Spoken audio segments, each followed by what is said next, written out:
రాకపోవడం అంటే 40 రోజుల పాటు అయినా దరఖాస్తు చేసిన ఒక విద్యార్థి సీట్ రాకపోవడం అంటే పోరాటం బీసీ హాస్టల్ విద్యార్థి నేను జరిగేంత వరకు పోరాటం బీసీ హాస్టల్ విద్యార్థి నేను జరిగేంత వరకు. నెల నుంచి హాస్టల్కి తిరుగుతున్నాము. వస్తాయి గర్కి స్కూల్ మాది జీవసాలే.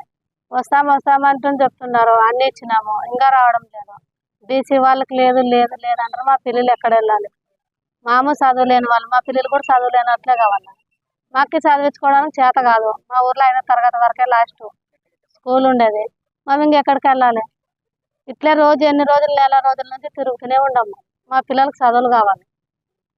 వాళ్ళు ఏమంటున్నారు, మీ బీసీ వాళ్ళకి లేదు బీసీ వాళ్ళకి లేదు అంటారు.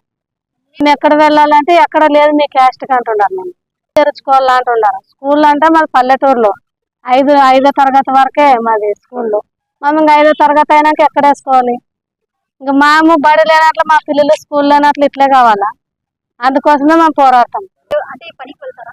మేము పొలంలో పనికి వెళ్తాం. శాంతి నా పేరు. స్కూల్లో టీసీ ఇచ్చినాము, తెచ్చి స్కూల్లో జాయిన్ చేసుకున్నారు, హాస్టల్లో జాయిన్ చేసుకున్నారు. ప్రతి మీకు కాల్ చేస్తామన్నారు, ఫోన్ చేస్తామన్నారు. ఫోన్ చేయలేదు, ఏం చేయలేదు. ఇంతవరకు రెస్పాన్సే లేదు. అసలు నెల రోజులైంది. పిల్లలు ఇంటికాడ అయిపోతున్నారు. మాకి బీసీ వాళ్ళకి హాస్టల్ కల్పించాలి మేడం. ఆ రోజే మాది పతికొండ మండలం చిన్నోల్తి గ్రామం మేడం. వచ్చి పోయిన నెల 20వ తేదీ జాయిన్ చేపించినాం మేడం.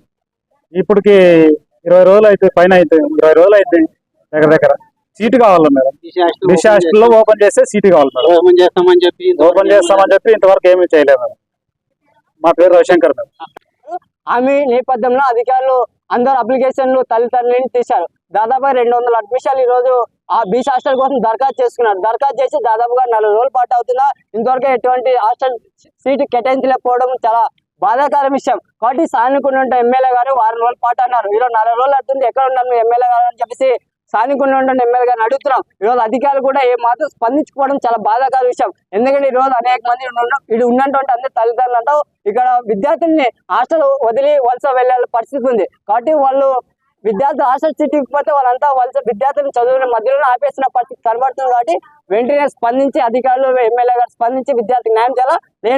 లేని పక్షాలను పెద్ద ఎత్తున ఆందోళన చేయడానికి ఎస్ఎఫ్ఐ విద్యార్థి సంఘ శ్రీకాంత్ చెప్పేసి రాష్ట్ర ప్రభుత్వానికి ఈ స్థానికున్న అధికారులకు హెచ్చరిక జారీ చేస్తున్నాం.